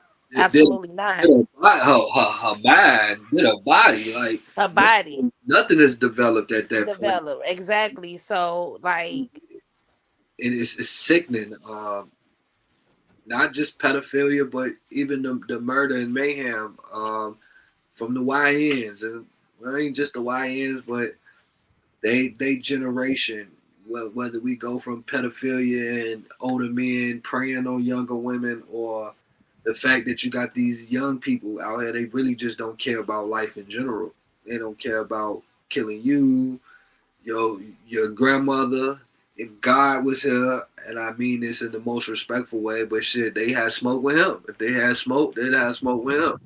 And I, again, these are spooky hours. These are just and spooky hours. it is most I think it's a lot of it comes to the younger generation being desensitized to like look what like I remember when I was a kid growing up, you had to be up real late at night to watch like you know To be grown, to be grown. to be grown, right? It wasn't just on it wasn't no YouTube, that's for sure. But you had to be, what was it, BET after hours and all you know what I'm saying? You had to be up really late. Real sex and all, yeah.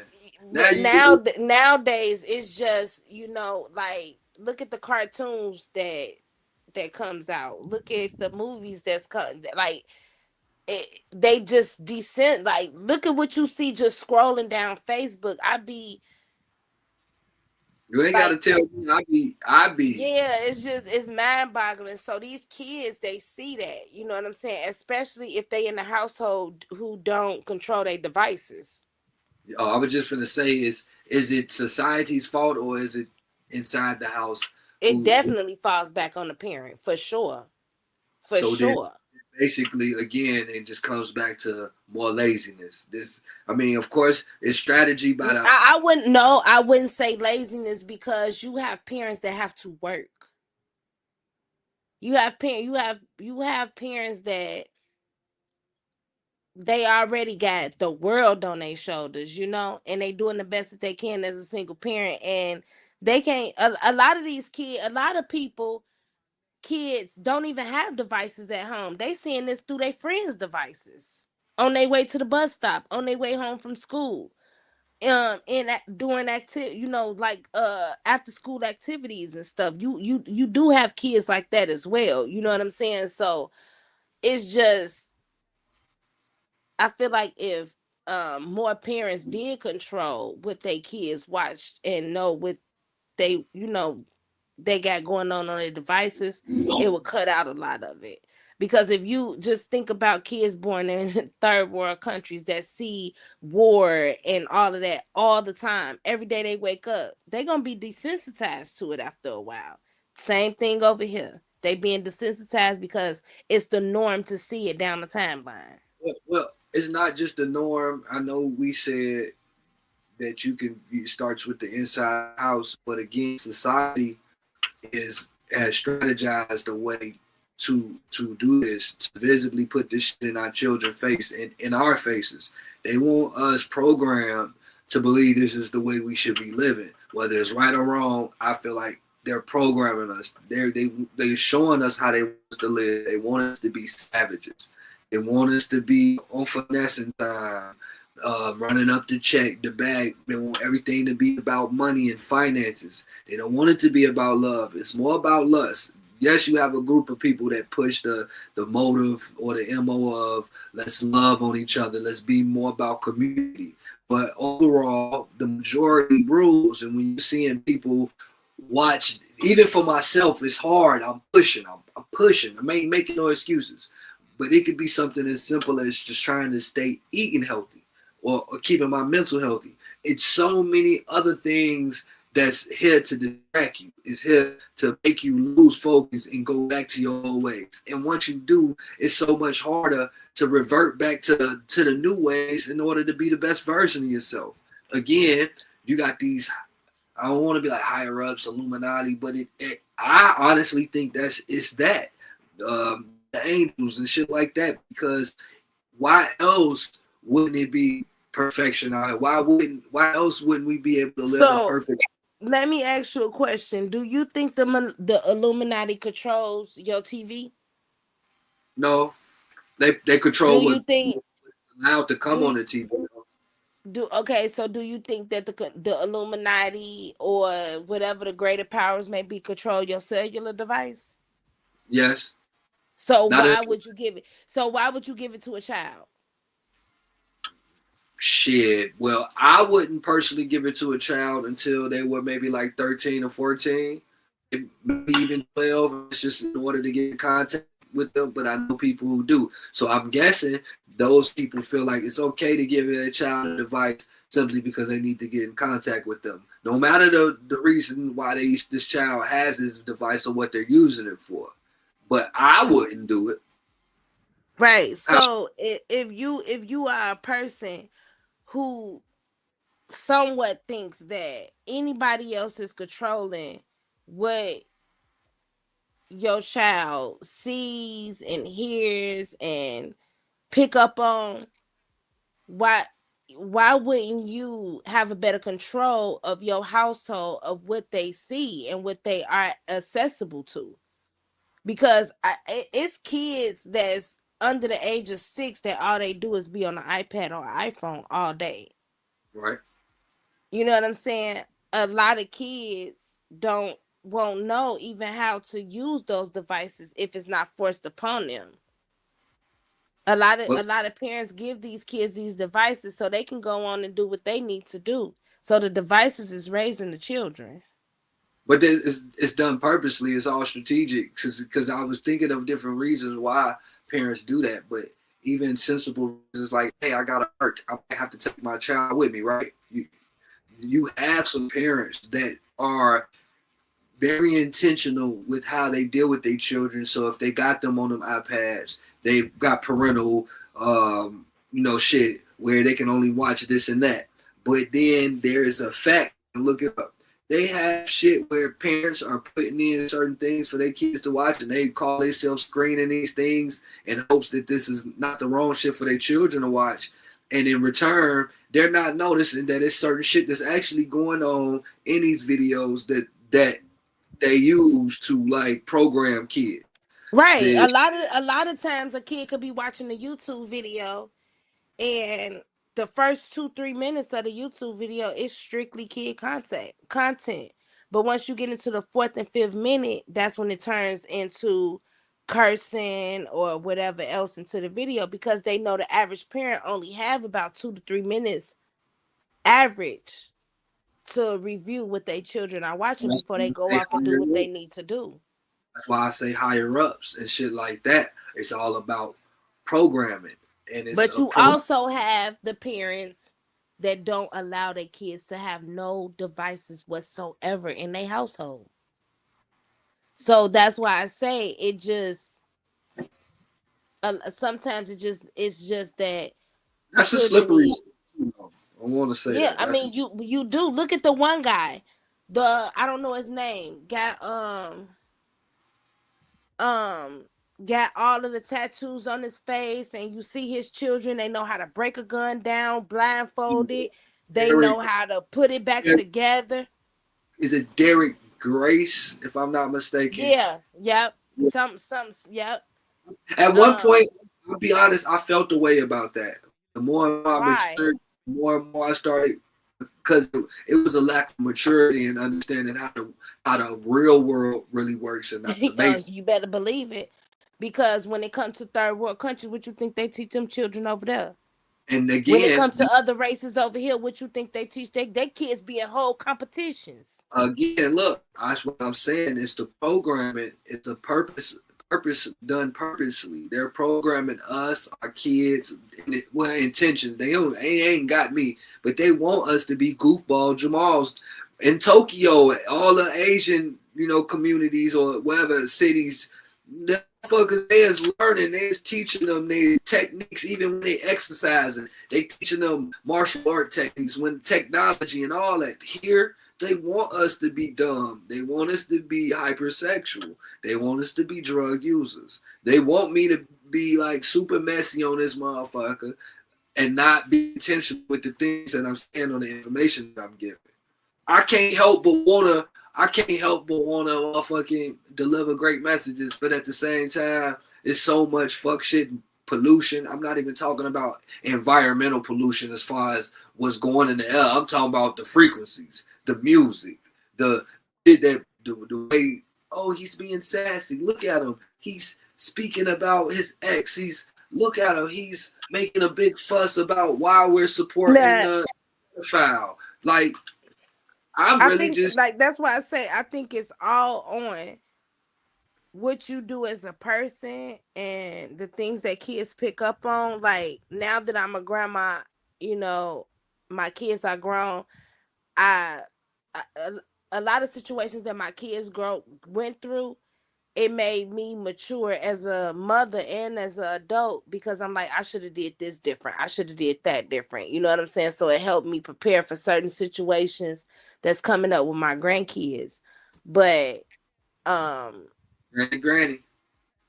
oh yeah, super granny. But it's just, if you ask, and this is no lie, and if you ask my granddaughter to sing a Nicki Minaj song, she'd be like, "Who you talking about?" She don't know. She don't know a Nicki Minaj. She don't know a Megan Thee Stallion. She don't know a Cardi B. She may know a little jingle from TikTok, like, or something like that. But she can't sing no whole Nicki Minaj song or no Cardi B song. You know what I'm saying? It's not because I don't listen to it or her mom listen to it. We don't play those things around them, because that's adult music. That's not music for children. Most people don't even say that's adult music. They just call music. And I think music ain't music. Kids need to be listening to kids bops. Yeah, they need to be listening to Barney songs or whatever is the popular kid music at that time. That's what they need to be listening to. I'm even thoughtful when my kids is in the car, when my grandkids is in the car with me, and certain music come on, I would turn, because that's not for them to hear. That's not for them. Well, what I heard is you or your daughter, when y'all dealing with the grandbaby, y'all doing things with an intention. And then it made my spirit say, you know what? For you, 2026 need to be about intention. Why you doing intention? To be intentional. Whether it's like just the spaces you're in, the food you eat, conversations and the people that you're having them with, the people that you're sharing. Most definitely. Physically. A lot of the things we talked about in this last hours, you definitely don't have, you have no control over growing up as a kid with most of the things that we talked about. But as an adult, your younger 20s, you're still kind of a kid, but going into the older 20s, early 30s, you're an adult. You either stayed around for some shit, you chose it. So you've had control. Going into this next year, I got to be about intention. Intention is also has to do with your control, knowing what you can control. You can control yourself. You can control your time and what you put into it, the energy. And again, like I said, the people that you're around. Discernment. I use this a lot, whether I'm doing and this ain't a podcast. It's no longer a podcast. It's just I want to talk, and I use the platform and the software. But when I do go live, I talk about discernment, which is, to me, a spider sense. We often ignore that shit. gotta be the year to start using that. It saves so many people from losing their lives, losing the last of their finances, shit, even their relationship. Some of them health wise, and there's so many ways. And I think it's got to be about intention and control, knowing what your intentions are and what you can and can't control. Peasy, we finna hit 2 hour mark. You know I was going into my Jerry Springer type of thing. If whenever you want to do it again, I'm always up for it. Always just like once a week. The conversation ran smooth. Wasn't no arguing. Wasn't no messiness. I had topics. We pretty much went through all of them. If you got anything you want to say before I end this, shit, the floor is yours. Oh no, I'm good. This was a pretty good discussion. I'm all right. Okay, well, I appreciate you. Like I said, whenever you're ready again, you got my personal contact. Let me know. We can get it cracking and have some conversations about a little bit of everything. All right, cool. Thanks, Peasy. All right, no problem. See you later. We'll talk right. to you later. Bye. All right, talk to you later. Yeah, that was the homie Peasy. I definitely enjoyed our conversation. It was needed. Well, it was wanted, and then from the way it went, I could tell that it was needed as well. We talked about some shit that changed the way I think about a few things that I thought I might be right about. Also, when I'm able to get female perspective, it gives me an understanding of how other females may or may not think. You know what I'm saying? I enjoyed the conversation. Her voice was on point. It's some voice. I like nice voices. You know, I did write down something I wanted to share with other entrepreneurs.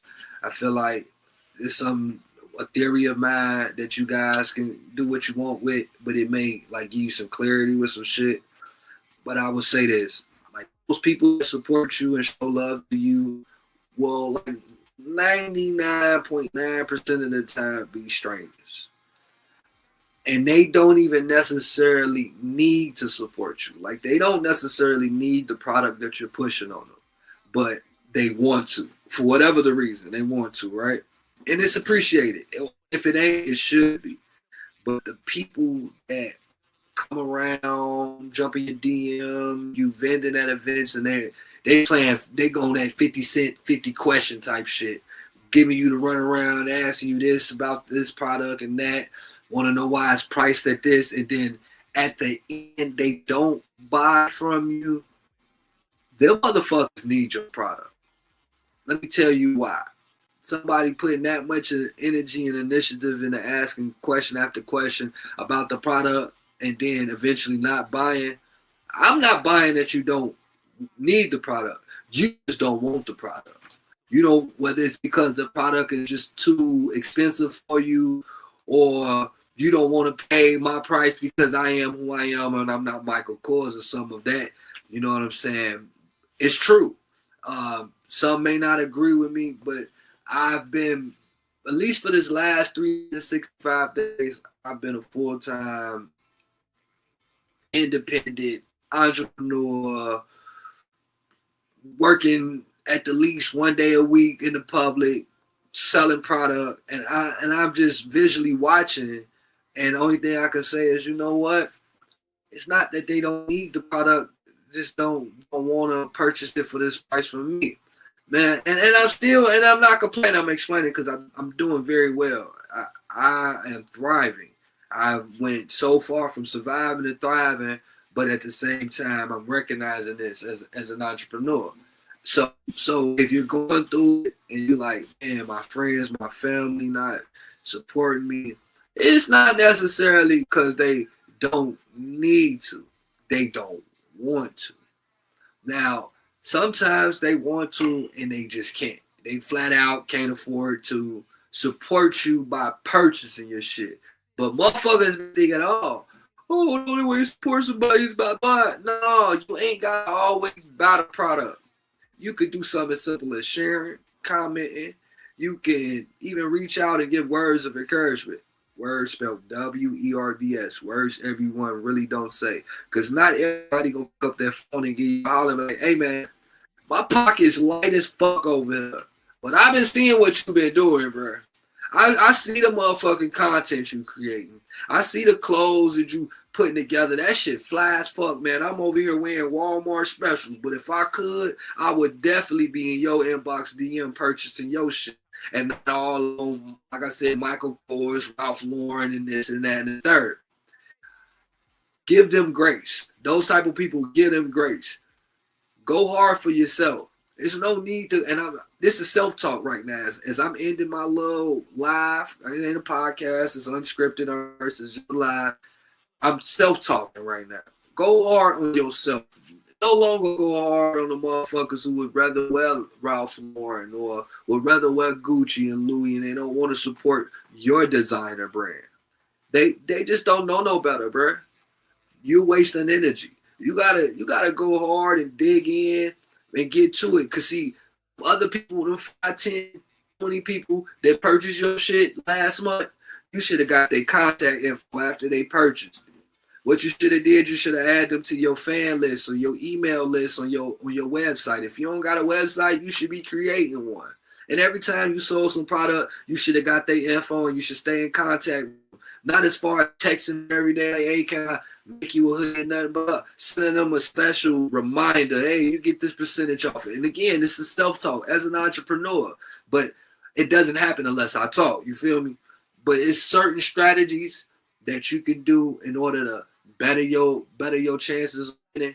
Is not putting that energy into the niggas that would rather wear Ralph Lauren and Dior and Gucci and don't want to buy your designer brand.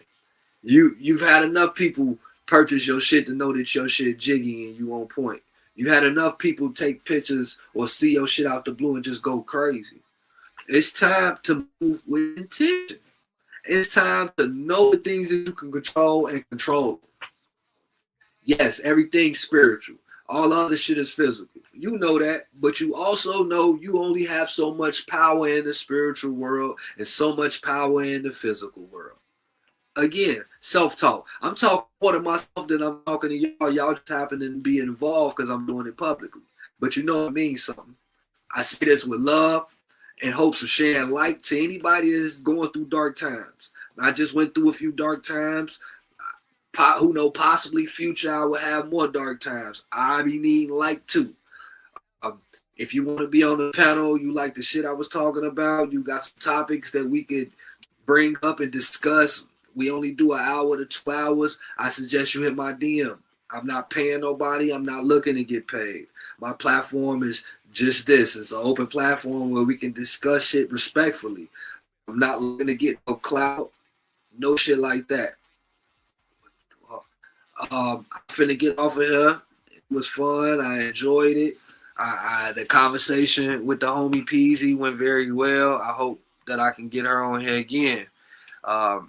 Be sure to comment, share my live with intentions to come on here the next time we live and shit, have some conversation with me, bro. And if you a hater and you ain't like the shit I was talking about, and that's the way I like it.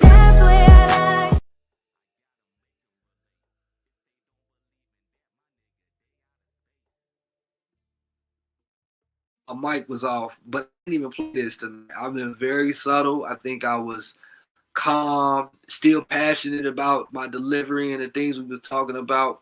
I only mentioned the situation with my ex maybe twice, 3 times.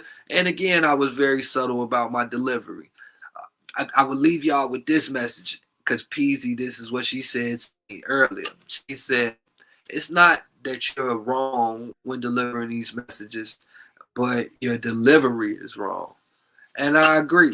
At times you can say some shit that could come off aggressive. If you're aggressive saying it, you could say it so much more calmer and get so much of a better response, even from your ops, which is the opposites. Why ops sound so cool to saying the opposites? You know what I'm saying? But yeah, I got that from Peasy, and I enjoyed those words of encouragement. So I want to share those with the folks. But yeah, this is Church in the Wild. I'm your boy Worthy, host. I be on here by myself. I'm gonna let y'all go by playing my shit, man. Ruthless aggression music. Ram. My son an L full of green. Like, what's that right lesson?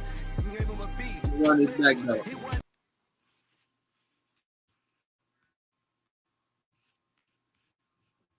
blessing confessions of a black man. They just changed all the software on this bitch. Ruthless aggression. Yeah, yeah.